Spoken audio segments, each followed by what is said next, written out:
وہ بے شعور ہو کر اللہ کے نام پر فدا ہونے کو تیار ہیں اور فدا ہو رہے ہیں، اور تم اپنے آپ کو اللہ کا بندہ کہہ کر کہ ہم اللہ کے بندے ہیں، یہ کہنے کے باوجود تمہاری زندگی میں کوئی رمق اور چمک نہیں ہے۔ یہ اللہ کا نام سن کر گردنیں کٹا رہے ہیں اور تم اللہ کا نام سن کر مسجد تک جانے کو تیار نہیں۔ قربانی کرتے ہی گزشتہ گناہوں کی مغفرت یہ تبھی مسلم ہے اور تبھی اس کی برکتیں کہ بندہ یہ سمجھ رہا ہو کہ ہاں یہ اس جانور نے گردن جھکائی ہے تو حق تو میرا بھی بنتا ہے کہ میں بھی اطاعت کی گردن جھکا دوں۔ اللہ اللہ اللہ اللہ اللہ اللہ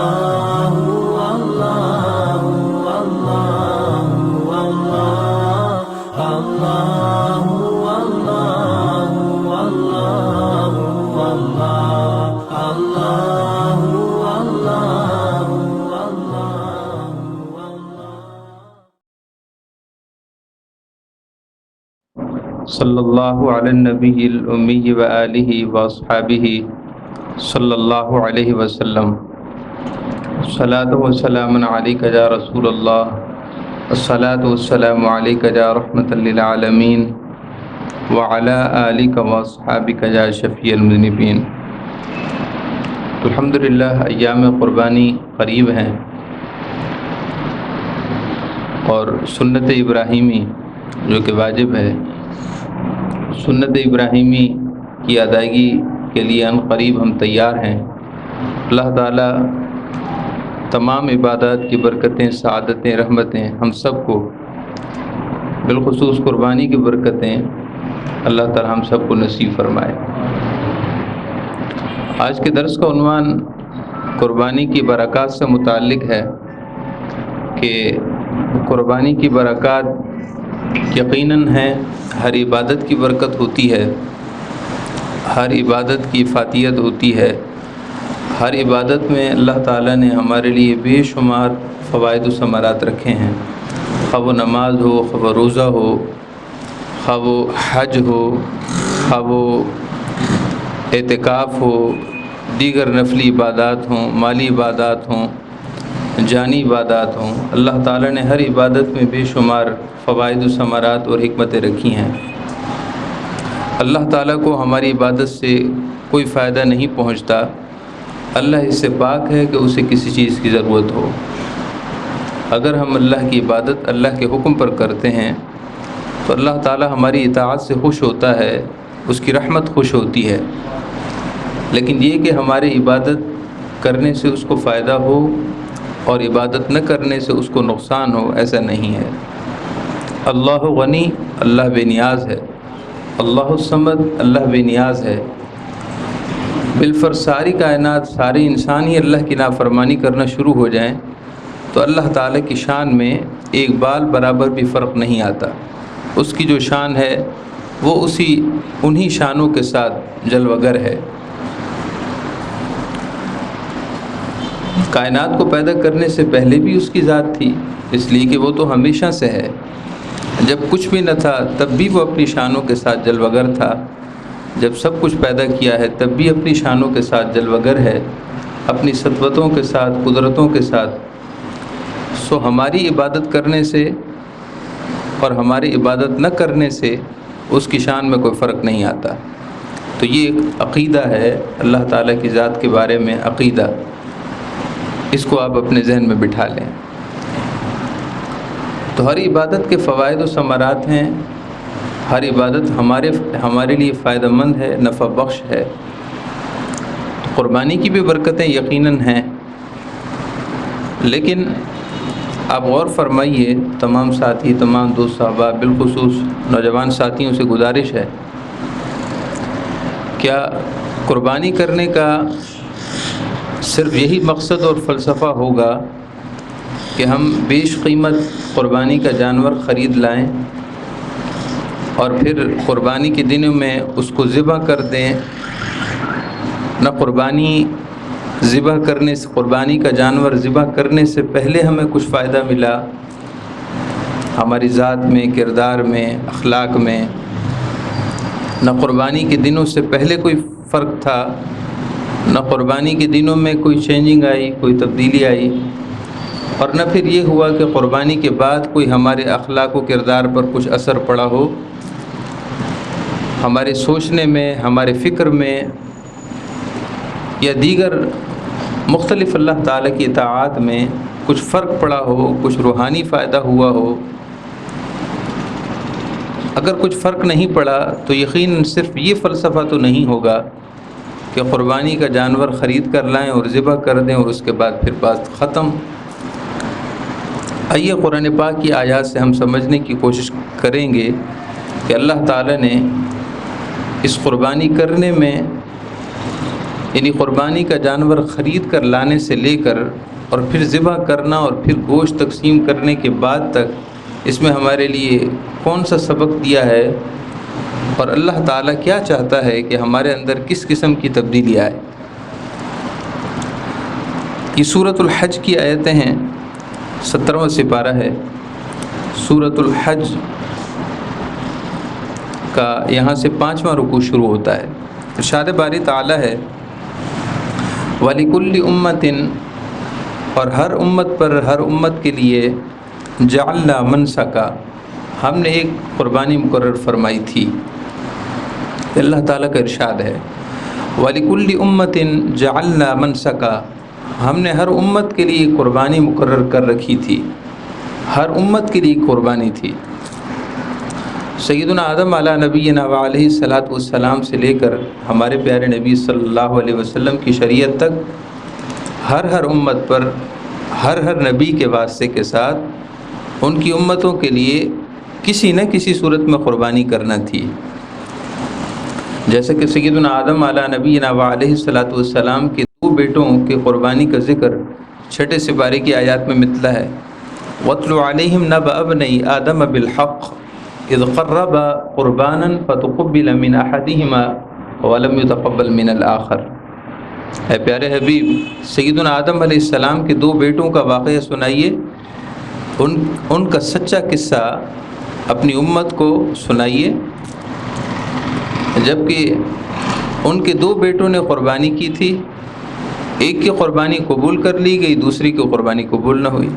تو ہر امت میں قربانی تھی، صورت مختلف ہو سکتی ہے، حکم کی نوعیت میں فرق آ سکتا ہے، مگر ہر امت پر قربانی تھی۔ یہ قربانی ہر امت پر کیوں ہوئی ہے، اس کی کیا وجہ ہے؟ ارشاد باری تعالیٰ ہے وجہ یہ ہے لِيَذْكُرُوا اسْمَ اللَّهِ عَلَىٰ مَا رَزَقَهُم مِّن بَهِيمَةِ الْأَنْعَامِ، تاکہ وہ ان بے زبان جانوروں کو جب ذبح کریں تو ذبح کے وقت اللہ کے نام کی یاد دلائیں۔ لفظ بڑے قابل توجہ ہیں، لِيَذْكُرُوا اسْمَ اللَّهِ عَلَىٰ مَا رَزَقَهُم مِّن بَهِيمَةِ الْأَنْعَامِ، تاکہ جب ان بے زبان جانور جو بول نہیں سکتے، اللہ کے حکم پر جب انہیں ذبح کیا جائے اور ان پر جب چھری پھیری جائے، ان کو ذبح کیا جائے، تو لِيَذْكُرُوا اسْمَ اللَّهِ، تاکہ وہ یاد کریں اللہ کے نام کو۔ وہ امت اور اس امت کے تمام افراد جب قربانی کریں تو اللہ کے نام کو یاد کریں۔ تو اللہ تعالیٰ نے قربانی کا جو پہلا فلسفہ ارشاد فرمایا ہے وہ یہ ہے کہ قربانی کا جانور دراصل اللہ کی یاد دلاتے ہیں، دراصل یہ اللہ کی یاد دلاتے ہیں، ہمیں اپنے رب کی یاد دلاتے ہیں۔ فَإِلَٰهُكُمْ إِلَٰهٌ وَاحِدٌ، تمہارا معبود بھی وہی ہے جو ان جانوروں کا معبود ہے، ان بے زبان جانوروں کا رب خالق معبود بھی وہی ہے جو تمہارا معبود ہے۔ ذرا فرق تو دیکھو کہ تمہارے اور ان کے درمیان فرق کتنا ہے، تمہارے اور ان کے درمیان فرق کتنا ہے۔ جب تم ان کو زمین پر لٹاتے ہو تو اللہ انہیں باور کرا دیتا ہے کہ تم اے جانورو، اے بے زبان جانورو، اے میری مخلوق، تم میرے نام پر ذبح ہونے جا رہے ہو، خبردار اپنی قوت آزمائی نہ کرنا۔ جانوروں کو، قربانی کے جانوروں کو اللہ تعالیٰ باور کرا دیتا ہے کہ اے میری مخلوق، تم میرے نام پر ذبح ہونے جا رہے ہو، لہذا باخبر رہو کہ میرا نام تم پر ذبح کرتے وقت میرا نام ذکر کیا جائے گا، میرے نام کی کبریائی، میرے نام کی برتری اور میرے نام کی عزت و جلال کا پاس رکھنا، اور انسانوں کو یہ بتا دو کہ اللہ کے نام کی شان کتنی بلند ہے، اور اللہ کے نام پر فدا ہونے کا جذبہ کسے کہتے ہیں، اللہ کے نام پر قربان ہونے کا شوق اور جستجو کسے کہتے ہیں۔ تم قوت آزما، قوت مند ضرور ہو، مگر خبردار اپنی قوت آزمائی نہ کرنا۔ یہ زمین پر تمہیں اگر لٹانا چاہیں تو اپنی قوت سے اپنا دفاع نہ کرنا، زمین پر گر جانا۔ جب چھری پھیری جائے میرے نام کے ساتھ تو اپنے گلوں پر چھری پھروا دینا، لیکن قوت آزمائی نہ کرنا۔ تو یہ جانور جب ان کو ذبح کرتے وقت ان کے حلقوں پر، ان کے گلوں پر چھری پھیری جاتی ہے اور اللہ کا نام ذکر کیا جاتا ہے، تو دراصل یہ ہمیں اللہ کی یاد دلا رہے ہوتے ہیں۔ یذکر اسم اللہ علی ما رزقہم من بہیمۃ الانعام۔ ہم نے قربانیاں ہر امت پر اس لیے رکھی تھیں کہ جب ان جانوروں پر، قربانی کے جانوروں پر اللہ کا نام لیا جائے تو اللہ کی نام کی یاد دلائی جائے، اللہ کے نام کی یاد لوگوں کو دوبارہ یاد دہانی کرائی جائے کہ اللہ کے نام کی لاج کتنی بڑی ہے۔ محترم معزز سامعین کرام، یہی وجہ ہے کہ ہمارے پیارے نبی صلی اللہ علیہ وسلم نے اس بات کی فضیلت ارشاد فرمائی ہے کہ جب قربانی کا جانور ذبح ہو تو جس کی قربانی ہو اس کے لیے وہاں حاضر ہونا مستحب ہے، وہاں کھڑے رہنا، وہ منظر دیکھنا اور اس منظر کا خود مشاہدہ کرنا یہ مستحب ہے، بہتر عمل ہے، اچھا عمل ہے۔ کیونکہ اگر وہ یہ مشاہدہ نہ کرے گا تو قربانی کے فلسفہ اس کو نہیں پہنچے گا کہ قربانی کا فلسفہ کیا ہے۔ اس طرح اس فربا موٹے تازے جانور کو جس کی قوت بہت ہے، طاقت بہت ہے، اگر وہ چاہے تو اپنا دفاع بھی کر سکتا ہے، اور اس خاص سنت طریقے سے کہ گلے پر چھری پھیری جاتی ہے اور 3 سے 4 کم از کم رگیں کٹتی ہیں تب جا کر وہ شرعی طریقے سے ذبح ہوتا ہے، یہ مسنون طریقے سے وہ ذبح ہی نہ ہو پائے۔ اگر وہ اپنے آپ کو اللہ کے حکم کے حضور جھکا نہ دے، اگر وہ اللہ کے حکم کے حضور اپنی قوت کو بالکل ختم نہ کر دے تو سنت طریقے سے ذبح ہی نہ ہو سکے۔ ہم لوگ تو اتنا مویشیوں کے ساتھ، آپ اور ہم لوگ شہر کے رہنے والے ہیں، مویشیوں کے ساتھ اتنا رہتے نہیں، جانوروں کے ساتھ، مویشیوں کے ساتھ رہتے نہیں۔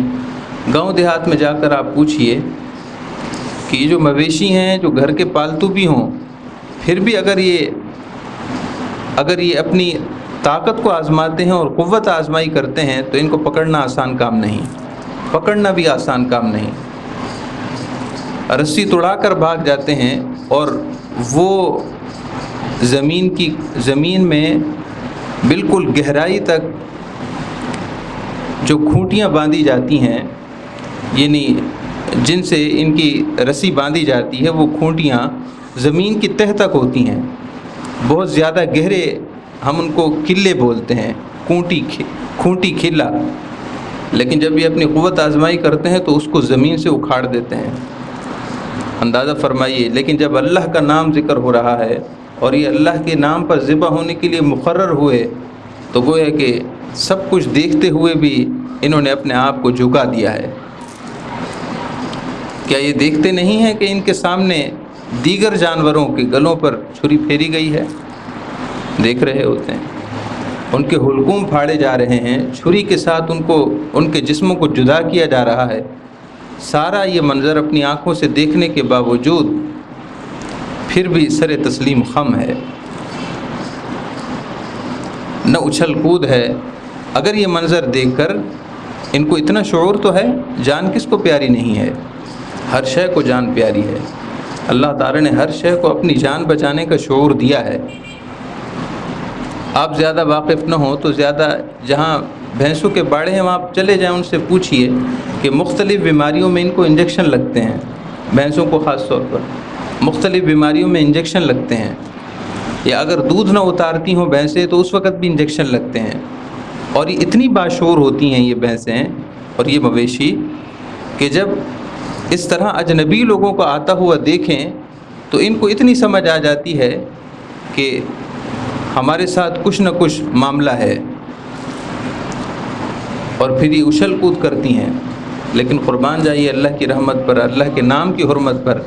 کہ قربانی کے دنوں میں ہر گلی میں خون بہہ رہا ہے اور ہر جگہ مشاہدہ ہے، اس کے باوجود یہ جانور سر تسلیم خم کیے ہوئے ہیں۔ فَإِلَٰهُكُمْ إِلَٰهٌ وَاحِدٌ، یہ بتانے کے لیے کہ اے انسانوں، تمہارا معبود بھی وہی ہے جو ہمارا معبود ہے، لیکن ہمارے اور تمہارے درمیان اطاعت کا فرق دیکھو کہ ہم نے تو گردن جھکا دی اور گردن کٹوا دی، اور تم اللہ کے حضور گردن جھکانے کے لیے بھی تیار نہیں۔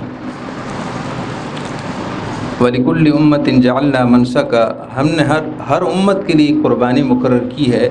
اس لیے نہیں کہ ایک رسم پڑ جائے، اس لیے کہ ہر جانور کہ جب اس کے گلے پر چھری پھیری جائے اور اللہ کا نام لیا جائے تو وہ اپنا گلا کٹا کر تمہیں اللہ کے نام کی حرمت یاد دلائے۔ لِيَذْكُرُوا اسْمَ اللَّهِ عَلَىٰ مَا رَزَقَهُم مِّن بَهِيمَةِ الْأَنْعَامِ، تاکہ ان بے زبان جانوروں پر وہ اللہ کا نام ذکر کریں، یہ ان کو اللہ کے نام یاد دلائیں۔ فَإِلَٰهُكُمْ إِلَٰهٌ وَاحِدٌ، تمہارا خدا اور ان کا خدا ایک ہی ہے، کوئی فرق تو نہیں۔ وہ بے شعور ہو کر اللہ کے نام پر فدا ہونے کو تیار ہیں اور فدا ہو رہے ہیں، اور تم اپنے آپ کو اللہ کا بندہ کہہ کر کہ ہم اللہ کے بندے ہیں، یہ کہنے کے باوجود تمہاری زندگی میں کوئی رمق اور چمک نہیں ہے، تمہاری زندگی میں کوئی تبدیلی نہیں ہے، فقط تم اذان کی آواز سن کر مسجد تک جانے کو بھی تیار نہیں، یہ اللہ کا نام سن کر گردنیں کٹا رہے ہیں اور تم اللہ کا نام سن کر مسجد تک جانے کو تیار نہیں۔ کیا یہ جملہ ہمارے لیے ہمیں جھنجھوڑنے والا نہیں ہے؟ میرے لیے، آپ کے لیے کیا یہ بات کم ہے؟ کیا اس بات کی کوئی حیثیت ہی نہیں کہ یہ اللہ کے نام پر گردنیں کٹا رہے ہیں، حالانکہ مکلف نہیں، اللہ تعالیٰ نے کو مکلف نہیں کیا، اور ہم اللہ اکبر کے ترانے سننے کے باوجود، اللہ کے بار بار نام سننے کے باوجود 5 وقت نماز کے لیے مسجد تک جانے کو تیار نہیں۔ مقصد صرف یہ نہ تھا کہ تم لاکھوں روپے خرچ کر کے قربانی کے جانور لا کر کے ان کو گلی کوچوں میں پھرا کر کے ان کو ذبح کر کے اور پھر ہاتھ فارغ کر لیتے کہ ہم نے تو قربانی کر ڈالی۔ مقصد تو یہ تھا کہ تم ان کی طرح اللہ کے نام پر فدا ہونے کا سبق لیتے کہ اللہ کے نام پر قربان ہونا کسے کہتے ہیں۔ فَلَهُ أَسْلِمُوا، تو اسی کے آگے سر جھکاؤ۔ فَلَهُ أَسْلِمُوا، آیات کا سیاق و سباق دیکھیے، قربانی کی آیات ہیں اور اللہ تعالیٰ نے کیا ذکر فرمایا ہے؟ فَإِلَٰهُكُمْ إِلَٰهٌ وَاحِدٌ، تم سب کا خدا ایک ہے، پھر فرق کیوں ہے؟ فَلَهُ أَسْلِمُوا، یہ سر جھکا رہے ہیں، تم کیوں نہیں جھکاتے؟ کہنے کو تم مسلمان ہو، کہنے کہ تم اسلام کے دعوے دار ہو، لیکن اسلام کا مطلب بھی سمجھتے ہو کہ اسلام کا مطلب کیا ہے؟ اسلام کا مطلب سر جھکانا، اسلام کا لغوی معنی ہے سر جھکا دینا۔ فَلَهُ أَسْلِمُوا، تو اس کے آگے سر جھکا دو۔ سر جھکانا صرف تو یہ تو نہیں کہ اللہ میں تیرا بندہ ہوں، بس اس کے بعد پھر بات ختم ہو گئی، اے اللہ میں تو تیرا بندہ ہوں، یہ سر جھکانا نہیں۔ سر جھکانا یہ ہے کہ زبان سے نبی کہیں مگر شب و روز سے زندگی کے گوشے گوشے سے ظاہر ہو رہا ہو کہ ہاں سر جھکانے والا تو یہ ہے۔ اللہ تعالیٰ کی طرف سے جو حکم ہوا بندے نے سر جھکا دیا۔ ارشاد ہوا کہ نگاہ کسی غیر محرم عورت کی طرف نہیں اٹھنی چاہیے، جیسے ہی حکم پہنچا بندے نے سر جھکا دیا۔ اللہ تیرا حکم سر آنکھوں پر، کوئی دیکھے یا نہ دیکھے، کسی کی نگاہوں میں ہوں یا نہ ہوں، کسی بھی حالت میں ہوں، اے اللہ جو حکم تیرا میری سر آنکھوں پر، یہ سر جھکانا ہے۔ فَلَهُ أَسْلِمُوا، تو اسی کے آگے سر جھکا دو۔ ان قربانی کے جانوروں سے اتنا تو سیکھو کہ یہ سر جھکا رہے ہیں، یعنی اللہ کے مطیع اور فرما بردار ہیں، تم بھی سر جھکاؤ۔ وَبَشِّرِ الْمُخْبِتِينَ، اے پیارے حبیب خوشخبری سنا دیجئے انہیں جو سر جھکانے والے ہیں، اللہ کے حکم کے سامنے عاجزی کرنے والے ہیں، اللہ تعالیٰ کے حکم کے سامنے سر نگو ہونے والے ہیں، اللہ کے حکم کے سامنے اپنی ساری خواہشات کو پاؤں تلے روندنے والے ہیں، اور اللہ تعالیٰ کے حکم کے سامنے اپنی ساری نفسانی خواہشات کا گلا گھونٹ دینے والے، ان کو ذبح کر دینے والے ہیں۔ اے پیارے حبیب، ایسے بلند ایمان والوں کو خوشخبری سنا دیجیے۔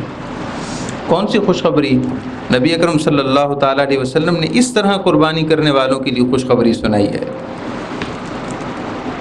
قربانی کے جانور کا خون، اس کے سینگ، اس کے جسم کے تمام اعضاء قیامت کے دن وہ اپنے تمام اعضاء کے ساتھ بالکل صحیح سلامت آئے گا، اور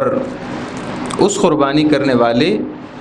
کے میزان عمل میں، یعنی عمل کے پلڑے میں جب قربانی کے جانور کو اس طرح رکھا جائے گا تو اللہ تعالیٰ اس کی ضخامت کو، جسامت کو 70 گنا بڑھا دے گا۔ اور یہ 70 گنا بڑھا دینا دنیا کے قدر سے نہ پہچانیے، یہ آخرت کے قدر سے پہچانیے کہ کتنا بڑا صلہ ہوگا۔ تو آپ کیا سمجھتے ہیں، کیا اس طرح جس طرح ہم قربانی کرتے ہیں ان کے لیے یہ صلے ہوں گے؟ ہرگز نہیں۔ یہ صلے ان لوگوں کے لیے ہیں جن کی شان ابھی آپ نے سنی ہے، جن کی قربانی اس شان کے ساتھ ہو۔ مجھے یاد ہے کہ کوئی نیک صالح تھے، میں نے اپنی آنکھوں سے انہیں دیکھا، جب قربانی کا جانور ذبح ہو رہا تھا ایسا لگ رہا تھا کہ یہ بندہ ذبح ہو رہا ہے۔ جب ان کی قربانی کا جانور ذبح ہو رہا تھا ایسا لگ رہا تھا کہ یہ خود ذبح ہو رہا ہے یہ بندہ۔ یعنی اللہ کے حضور اتنی عاجزی، اتنی انکساری، اتنا تقوی، اتنی پرہیزگاری کہ واقعی اس کی قربانی تھی۔ قربانی کا جانور ذبح ہوا تو بندے کی حالت یہ تھی، اس شخص کی حالت یہ تھی کہ آنکھوں سے بے اختیار آنسو گرے جا رہے تھے، اور اللہ کی جناب میں عرض کر رہا تھا، اللہ تیرا شکر ہے کہ ذبح تو مجھے ہونا چاہیے تھا، میری جگہ یہ ذبح ہو رہا ہے۔ یہ مجھ سے کہیں زیادہ اچھا ہے کہ اس نے تیرے نام پر اپنی جان فدا کر دی، اور مجھ سے اتنا بھی نہ ہو سکا کہ میں اپنی خواہشات کو فدا کر دیتا، میں اپنے گناہوں پر چھری پھیر دیتا، مجھ سے تو یہ بھی نہ ہو سکا۔ تو ایسے قربانی کرنے والوں کی شان حدیث پاک میں یہ ہے، وَإِنَّهُ لَتَأْتِي يَوْمَ الْقِيَامَةِ بِقُرُونِهَا وَأَشْعَارِهَا وَأَظْلَافِهَا۔ ان کی قربانیوں کے جانور قیامت کے دن صحیح سلامت آئیں گے، ان کے سینگ بھی بسلامت ہوں گے، ان کے بال اور کھال جو سب گل سڑ چکی ہوگی دنیا میں، وہ دوبارہ نئی جلد کے ساتھ اپنے نئے جلد کے ساتھ، اپنے نئے جسم کے ساتھ دوبارہ اسی طرح آئیں گے۔ وَإِنَّ الدَّمَ لَيَقَعُ مِنَ اللَّهِ بِمَكَانٍ قَبْلَ أَن يَقَعَ مِنَ الْأَرْضِ فَطِيبُوا بِهَا نَفْسًا۔ ارشاد فرمائے کہ قربانی کے جانور کا خون زمین پر گرنے سے پہلے اللہ کے ہاں ان کی یہ قربانی مقام قبولیت کو پہنچ جاتی ہے۔ حضرت سیدنا ابو سعید خدری رضی اللہ تعالیٰ عنہ سے روایت ہے، حدیث پاک قابل توجہ ہے، تمام سامعین بغور سماعت کیجیے۔ حضرت ابو سعید خدری سے روایت ہے، اور یہ حدیث پاک سیدنا علی مرتضیٰ رضی اللہ تعالیٰ عنہ سے بھی روایت ہے، الفاظ تھوڑے مختلف ہیں۔ نبی اکرم صلی اللہ تعالیٰ علیہ وسلم نے اپنی صاحبزادی حضرت سیدہ کائنات سیدہ خاتون جنت سیدہ فاطمہ الزہرا سے ارشاد فرمایا، یا فاطمہ، اے پیاری بیٹی فاطمہ، قومی الی اضحیتک فاشہدیہا، اے پیاری بیٹی، جب آپ کے قربانی کا جانور ذبح ہو رہا ہو تو آپ بھی وہاں تشریف لے آئیں، آپ بھی وہاں آئیں، جب قربانی کا جانور ذبح ہو تو وہاں آپ موجود رہیں۔ فإن لك بكل قطرة تقطر من دمها أن يغفر لك ما سلف من ذنوبك، اے پیاری بیٹی فاطمہ، جب قربانی کا جانور ذبح ہوتا ہے اس کے خون کا قطرہ زمین پر گرتے ہی اللہ تعالیٰ اس قربانی کرنے والے کے گزشتہ گناہوں کو معاف فرما دیتا ہے۔ ایک حدیث پاک میں اس طرح ہے، فَإِنَّ لَكِ بِأَوَّلِ قَطْرَةٍ تَقْطُرُ مِن دَمِهَا مَغْفِرَةً لِكُلِّ ذَنْبٍ، اللہ تعالیٰ اس قربانی کے جانور کا خون زمین پر گرتے ہی اس قربانی کرنے والے کے ہر گناہ کو معاف فرما دیتا ہے۔ اب سیدہ عائشہ نے خود عرض کی بارگاہ رسالت میں، اور ایک روایت میں یہ ہے کہ ابو سعید خدری موجود تھے، انہوں نے عرض کی، یا رسول اللہ صلی اللہ علیہ وسلم، کیا یہ شان صرف آل محمد کے لیے ہے صلی اللہ علیہ وسلم؟ یا رسول اللہ ھذا لآل محمد خاصتاً، کیا یا رسول اللہ یہ صرف آپ کے گھرانے کے لیے یہ نعمت خاص ہے، جیسا کہ اللہ نے آپ کو اور خاص نعمتیں دی ہیں، آپ کے گھرانے کے لیے خاص نعمتیں اور بھی ہیں کہ اللہ تعالیٰ نے آپ کے گھرانے کو خاص نعمتیں ایسے دی ہیں جو کسی اور کے لیے نہیں ہیں، تو کیا یہ نعمت ان خاص نعمتوں میں سے ہے یا پھر یہ آپ کی جمیع امت کے لیے ہے؟ نبی اکرم صلی اللہ علیہ وسلم نے ارشاد فرمایا لآل محمد خاصتاً وللمسلمین عامتاً، یہ نعمت کے قربانی کے جانور کا خون زمین پر گرتے ہی گزشتہ گناہوں کی بخشش ہو جاتی ہے،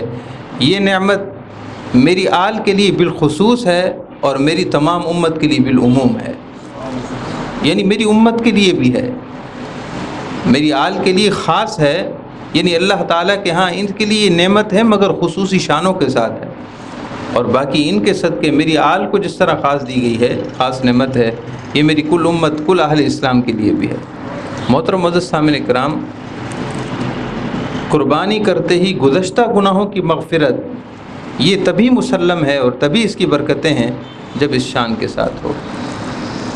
کہ بندہ یہ سمجھ رہا ہو کہ ہاں یہ اس جانور نے گردن جھکائی ہے تو حق تو میرا بھی بنتا ہے کہ میں بھی اطاعت کی گردن جھکا دوں۔ آپ اس رکوع میں دیکھیے گا جو میں نے سورۃ الحج کی آیتیں پڑھ کر سنائی ہیں، اللہ تعالیٰ نے سخرناہا سخرہا کے لفظ 2-3 بار ارشاد فرمائے ہیں، جس کا مطلب ہوتا ہے کہ حکم کا پابند ہو جانا، حکم کا پابند ہو جانا۔ میں وہ لفظ بھی سنانا چاہتا ہوں، درود پاک پڑھی، اللہم صلی علی سیدنا و مولانا محمد وعلی آل سیدنا و مولانا محمد وبارک وسلم۔ اسی رکوع میں آیت نمبر 36 میں ہے کذالک سخرناہا لکم، اور ہم نے فرما بردار بنا دیا ہے ان جانوروں کو تمہارے لیے۔ اور پھر آگے اس سے اگلی آیت نمبر 37 میں ہے کذالک سخرھا لکم، اور ہم نے ان جانوروں کو تمہارا فرما بردار بنا دیا ہے۔ یعنی یہ پیغام ہے کہ انسانوں ہوش کرو، ہوش کے ناخن لو، عقل کرو، جب یہ جانور ہو کر تمہارے مسخر ہو چکے ہیں، تمہارے فرما بردار ہو چکے ہیں،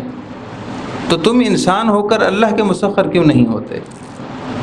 یہ جانور ہو کر، بے شعور ہو کر، غیر مکلف ہو کر تمہارے حکم کے پابند ہو چکے ہیں، تمہارا بچہ بھی اگر ان کی رسی پکڑ کر دائیں کھینچے تو دائیں چلے جاتے ہیں اور بائیں کھینچے تو بائیں چلے آتے ہیں، چارہ دو تو بھی خوش ہیں، چارہ نہ دو تو بھی خوش ہیں، ان کا من پسند چارہ دو تو بھی راضی ہیں، اور من پسند نہ دو، کوئی سوکھا دے دو تب بھی راضی ہیں، بھاگتے نہیں ہیں، ادھر ادھر نہیں جاتے۔ جس طرح یہ تمہارے تابع دار ہو چکے ہیں، فرما بردار ہو چکے ہیں، روکھی سوکھی پر راضی ہیں، تم اللہ کے بندے ہو کر اللہ کی عبودیت اور بندگی کا دم بھر کے تم اللہ کی نعمتوں پر اعتراض کرنے لگتے ہو، تم اللہ تعالیٰ کی تقسیم پر ناراض ہو حالانکہ تم مکلف ہو۔ یہ بے زبان ہو کر تمہارے تابع دار ہیں، تم باشعور ہو کر، صاحب کتاب ہو کر، اور اللہ تعالیٰ کے آخری نبی کی امت ہو کر، اور پھر قربانی کے جانوروں کے ذبح کے تمام احکامات من جملہ تمہارے اوپر لازم ہیں، ان سب کے مکلف ہو کر پھر بھی اس بات کو نہیں سمجھ رہے کہ تمہیں بھی تو کسی کا مسخر ہونا چاہیے، کہ جس کے لیے اللہ تعالیٰ نے، جس تسخیر کے لیے اللہ نے تمہیں پیدا کیا ہے، تم اللہ کی بندگی، اللہ تعالیٰ کی بندگی کا اقرار کر چکے ہو، تو اس بندگی کو نبھاؤ بھی، اس بندگی کو نبھاؤ بھی، اس بندگی کو نبھانا سیکھو کہ جس بندگی کا تم دم بھرتے ہو۔ محترم معزز سامعین کرام، خلاصہ گفتگو کا یہ ہے کہ قربانی کا مطلب یہ نہیں ہوتا کہ صرف چھری پھیر دینا اور گوشت تقسیم کر دینا۔ قربانی کا مقصد یہ ہے کہ سیکھیے کہ سکھایا کیا جا رہا ہے، سمجھیے کہ سمجھایا کیا جا رہا ہے، اس بات کو سننے کی کوشش کیجیے جو بتایا جا رہا ہے۔ اللہ تعالیٰ جو ہمیں بتانا چاہتا ہے، اللہ تعالیٰ جو ہمیں سکھانا چاہتا ہے، اللہ تعالیٰ قربانی کے جو فلسفہ ہمیں ہر سال بار بار، اب قربانی زندگی میں ایک دفعہ ہوتی ہے، حالانکہ ایک دفعہ نہیں ہے۔ اگر کوئی شخص دیگر شرائط کے ساتھ ہر سال صاحب نصاب ہے تو ہر سال قربانی ہے، ایسا نہیں ہے کہ ایک دفعہ قربانی کر لی تو پھر چچا کی کر لی، پھر والد صاحب کی کر لی، پھر دادا کی کر لی، پھر والدہ کی کر لی، پھر مرحومین کا سلسلہ چلتا رہا، ایسا نہیں ہے۔ اگر کوئی شخص صاحب نصاب ہے اور دیگر شرائط بھی ہیں تو ہر سال قربانی واجب ہے۔ ہر سال کیوں قربانی واجب ہے؟ آخر ایسی بھی کیا ضروری ہے؟ ضروری یہ ہے کہ تمہیں سمجھایا جائے کہ اللہ کے نام پر فدا ہونا کسے کہتے ہیں۔ بس ہر سال قربانی اس لیے ہے کہ تمہیں بار بار سبق دیا جاتا ہے۔ اللہ تعالی ہم سب کو یہ سبق سیکھنے سمجھنے کی توفیق عطا فرمائے۔ اللہ تعالی اپنی اطاعت اور بندگی کا صحیح معنوں میں لطف اور مزہ عطا فرمائے۔ اللہ اللہ اللہ اللہ